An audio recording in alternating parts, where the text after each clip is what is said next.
It's the size of a small city block. The entire center portion of Cal Anderson Park from one side to the other is now barricaded with just a few hidden entrances. Seattle's mayor is now calling it a political occupation in a court filing submitted today before the judge made his ruling.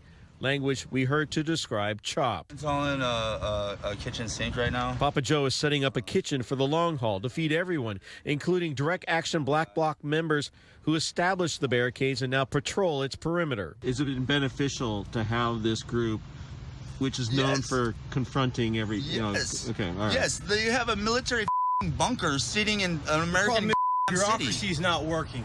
He's referring to the East Precinct 1 block away. But there's a difference between you guys and the direct marchers that have been here.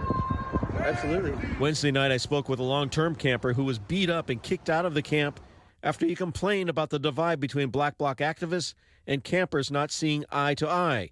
Joseph says the city and the police are persecuting the camp. It's nonstop abuse, really. Yeah. It's psychological warfare against people that are already beaten down. Yeah. And not only that, we're battling the cold. There's no field sanitation. There's no place for us to go to the restroom. Luckily, there's some volunteers with trash support coming through and all that. In a new court filing, the city attorney says the person who filed the lawsuit prompting the restraining order request has now moved to a tiny house village. The city wants the camp cleared, claiming it poses a health hazard to everyone. The lawsuit says the camp needs to stay because it's protection from the elements, COVID, and police. The messaging has returned to defund police. I think people should stay here just to keep the pressure on the city council and the mayor. In Seattle, Matt Markovich, KOMO News. Preston, tonight the city says people who are homeless should have a safe place to stay, but that our parks should not be places for illegal activity. So they have a big cleanup that's planned at Cal Anderson Park. They just haven't said when exactly that's going to be.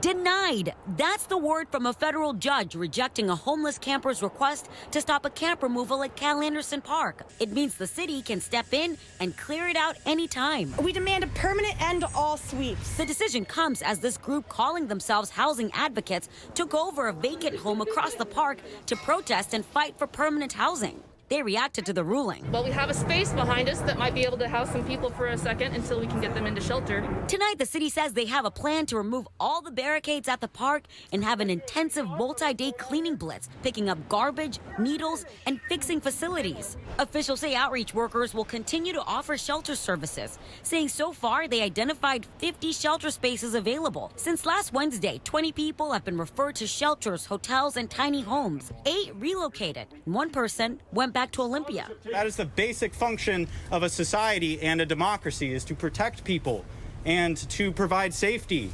Why haven't we done that? These activists say it's far from enough and vow to continue demonstrating. This is what happens when you don't house people. When we say by any means necessary, this is what happens.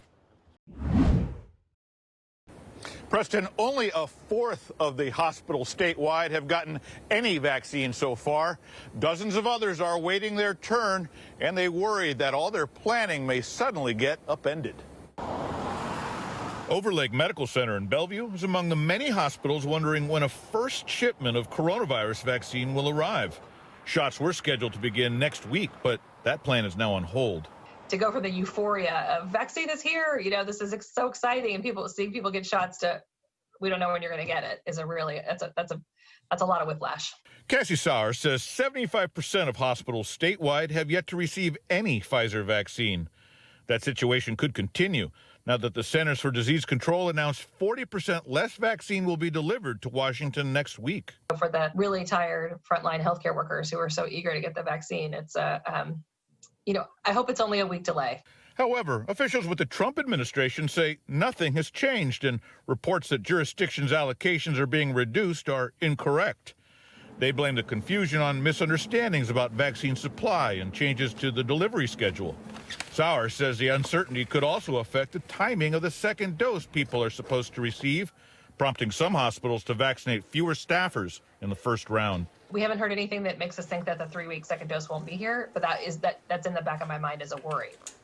Hi, everybody. Thanks for checking out our YouTube page. I'm meteorologist Shannon O'Donnell from the KOMO weather team. You can see more of our videos right here by clicking on the video links for additional news from the Seattle area and Western Washington. Oh, and don't forget to click the subscribe button below so you don't ever miss our YouTube updates.